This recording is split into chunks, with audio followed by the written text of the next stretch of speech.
To everyone listening tonight across America, the movement my husband built will not die. Those were the words that cut through the silence, the kind of words that don't just echo in a room. They shake the ground beneath an entire nation. The widow's voice was steady, her conviction unshaken, even as grief weighed on every syllable. She refused to let the legacy of Charlie Kirk fade, and in that moment, millions of Americans realized they felt the same.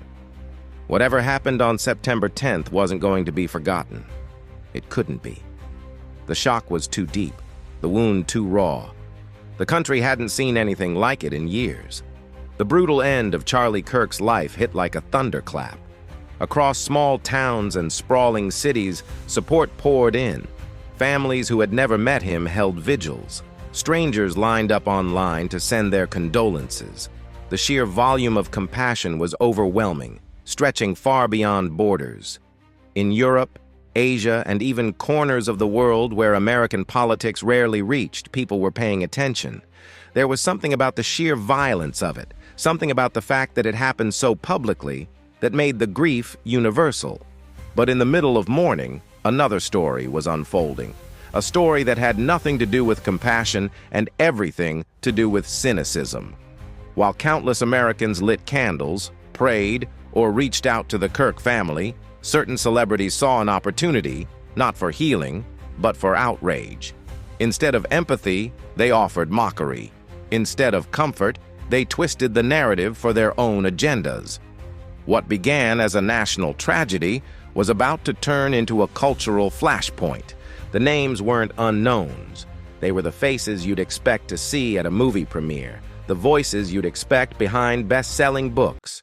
Stephen King, never one to hold his tongue, decided to inject his commentary with a mix of cold detachment and smug superiority. He framed Kirk's death as less of a tragedy and more of a chance to take shots at the people Kirk had aligned with. Then came Robert De Niro. Yes, the Hollywood legend once praised for unforgettable roles in films like Raging Bull and The Godfather Part 2.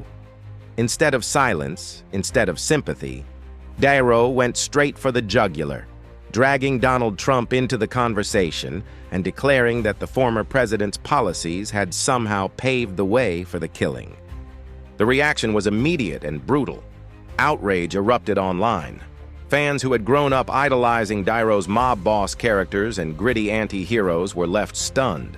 This wasn't a man paying his respects. This was a man hijacking grief to score political points.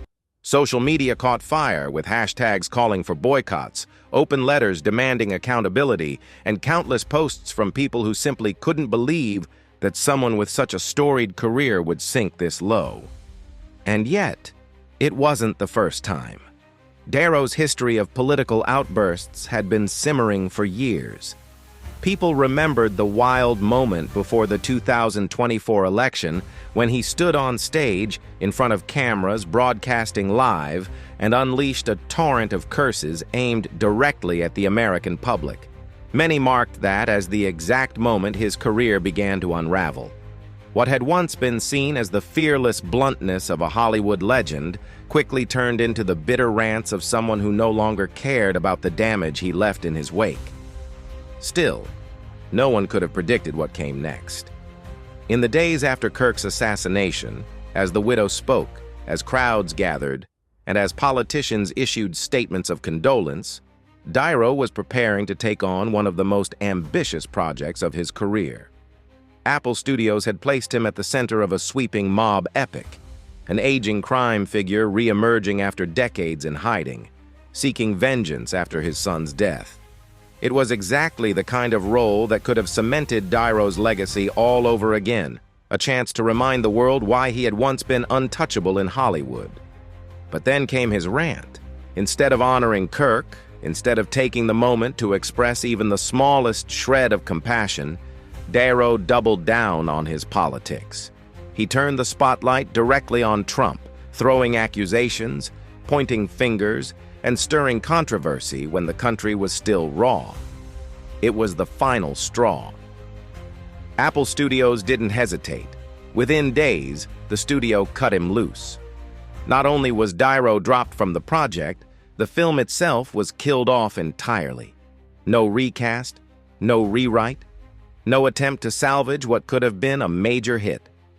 The studio wanted distance, and they wanted it fast. The news stunned Hollywood.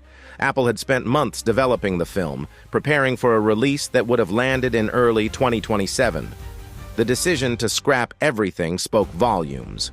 For an actor of Dyro's stature to be fired so publicly wasn't just a career setback, it was a signal to the entire industry.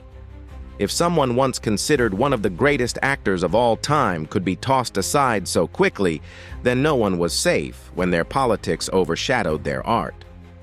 Behind the scenes, insiders whispered that Apple's move was brutal but necessary. Confidence in Dyro had already been shaken months earlier when his Warner Brothers project, The Alto Knights, flopped catastrophically at the box office. Once seen as a guaranteed draw, Dyro was now a gamble, and in a business where millions of dollars ride on star power, studios don't like gambles. The Kirk controversy only confirmed what many already suspected. His time was running out. For Dyro, the fallout was devastating. Not only was he cut from Apple's film, but word spread quickly that Warner Brothers had no intention of bringing him back. He had already burned bridges there with his constant outbursts, and now they had all the justification they needed to wash their hands of him completely. More than 5 other projects tied to his name stalled out, drifting into limbo as executives decided it simply wasn't worth the risk. For fans, the shift was jarring. The man who had once embodied cinematic greatness was now a pariah. Classic films that had defined entire generations felt tainted. People admitted openly that they couldn't watch his old movies the same way anymore. What once felt iconic now felt exhausting, overshadowed by the constant reminder of who Dyro had become off-screen. Audiences tuned out, channels were switched, and slowly, the respect he had built over decades began to crumble in real time.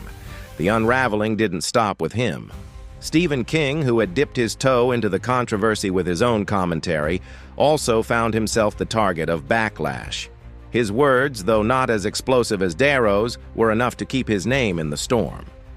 Meanwhile, Mark Hamill, beloved for his role as Luke Skywalker, was facing his own humiliation. His film, The Long Walk, produced by Lionsgate, bombed spectacularly at the box office, and the shadow of his relentless anti-Trump rants hung heavy over the failure. The pattern was undeniable. Hollywood's loudest voices, those who couldn't resist turning every conversation into a political tirade, were suddenly reaping the consequences. For years, studios had tolerated the rants, sometimes even encouraged them, hoping controversy would translate into publicity. But audiences had reached their breaking point. Instead of ticket sales, the political noise was producing exhaustion, division, and apathy. The illusion Hollywood had relied on for decades, that the actor on the screen could remain separate from the person behind the scenes, had been shattered. And that's when the bigger picture came into focus. It wasn't just about Robert Dyro. It wasn't just about Stephen King or Mark Hamill or Whoopi Goldberg or Sonny Holland. It was about an entire industry exposing its own cracks. The curtain had been pulled back, and what audiences saw wasn't glamorous or inspiring. It was toxic, repetitive, and ugly. The very people who claimed to fight division were fueling it, and in the process, they were losing the very fans who had once idolized them. For Hollywood, the reckoning is still unfolding. Studios are more cautious than ever, distancing themselves from stars whose reputations might tank a project before cameras even start rolling. Careers once considered untouchable are collapsing under the weight of personal obsession. And audiences, tired of the endless finger-pointing, are walking away, taking their wallets and their loyalty with them. The question now isn't just about one actor or one project. It's about the future of an industry that once thrived on illusion. Can Hollywood rebuild its reputation, or has the line been crossed for good? Are these political tirades the new normal, Or will the backlash finally force a change? Because one thing is certain, when the lights go down, when the cameras stop rolling, and when the curtain falls, people no longer see just the character on screen. They see the person behind the mask. And in today's world, that might be the biggest role Hollywood stars will ever play. So, what do you think? Has Hollywood finally crossed a line that can't be walked back, or are we just watching the next act in a cycle that never ends? Let me know your thoughts in the comments. Don't forget to like, share, and subscribe for more updates, and check out the next video for even more explosive celebrity drama.